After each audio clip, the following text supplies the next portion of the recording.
Macaulay the PH, your passion the lover channel. Mag-subscribe ka na!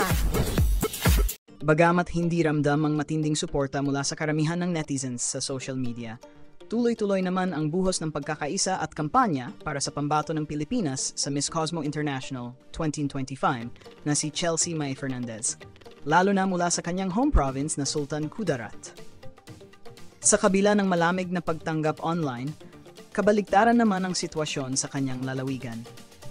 Puspusan ang suporta ng mga lokal na opisyal, kabilang ang Governor ng Sultan Kudarat, Governor Datu Pax Alisangki Mangudadatu, na aktibong hinihikayat ang kanilang komunidad na tulungan si Chelsea sa laban niya. Kabilang din sa mga solidong nag-endorso sa kanya, ang former Congresswoman at kasalukuyang mayor ng Isulan, Sultan Kudarat na si Bai Princess Rehan Mangudadatu, ang local director ng Miss Universe Philippines Sultan Kudarat na si Datu Yahia, at ang Sultan Kudarat Administrator, Kahar Dalatan.